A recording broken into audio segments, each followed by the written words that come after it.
wonderful surprise. And yet for months and months, the British Isles have been humming with activity, preparing the most stupendous landing ever known in military history.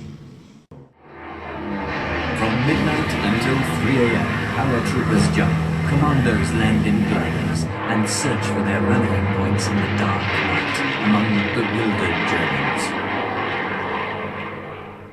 On the Omaha beach, the Americans are suffering great losses throughout the day.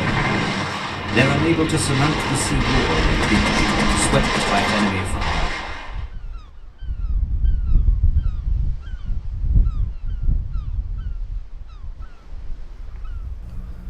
Normandy beachhead, June 12, 1944.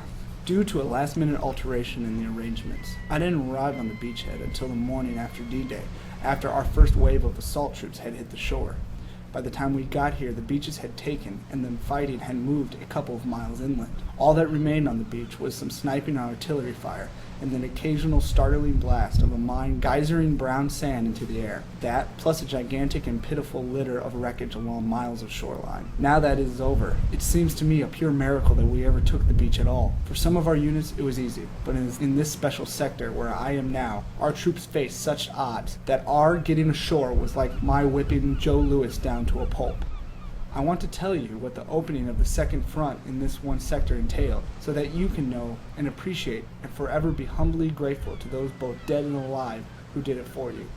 Ashore, facing us, were many more enemy troops than we had in our assault waves. The advantages were all theirs, the disadvantages all ours. The Germans were dug into positions that they had been working on for months, although these were not yet all complete. A 100-foot bluff, a couple of 100 yards back from the beach, had great concrete gun emplacements built right into the hilltop. These opened to the sides instead of to the front, thus making it very hard for naval fire from the sea to reach them.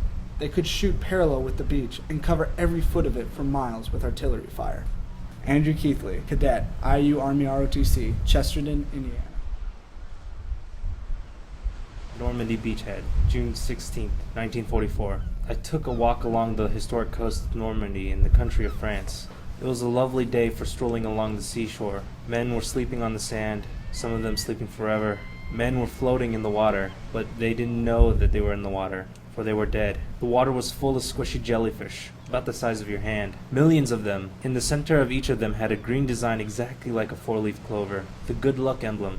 Sure. Hell yes. I walked for a mile and a half along the water's edge of our many-miled invasion beach. You wanted to walk slowly, for the detail on that beach was infinite. The wreckage was vast and startling. The awful waste and destruction of war, even aside from the loss of human life, has always been one of its outstanding features to those who are in it. Anything and everything is expendable. And we did expend on our beachhead in Normandy during those first few hours. Joshua Lee, Cadet, IU ROTC, Vilseck, Germany. Normandy beachhead, June 17th, 1944. There is another and more human litter. It extends in a thin little line, just like the water-high mark 4 miles along the beach. This is the strewn personal gear that will never be needed again, of those who fought and died to give us our entrance into Europe. Over and around this long, thin line of personal anguish, fresh men today are rushing vast supplies to keep our armies pushing into France. Other squads of men pick and miss the wreckage to salvage ammunition and equipment that are still usable. Men worked and slept on the beach for days before the last D-Day victim was taken away for burial. I stepped over the form of one youngster whom I thought was dead. When I looked down and I saw he was only sleeping, he was very young and very tired.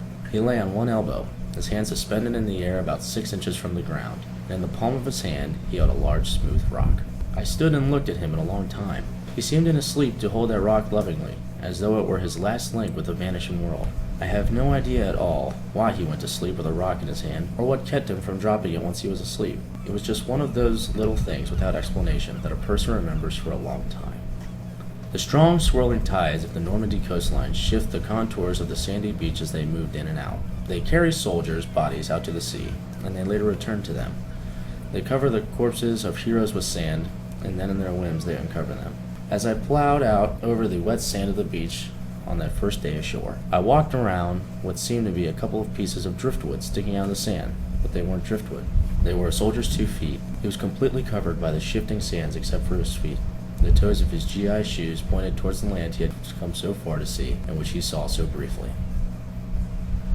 Jim Thomas, Cadet, Indiana University Army ROTC, Cincinnati, Ohio. Victory! The greatest landing of our time is a victory. 4 solid landing heads have been established.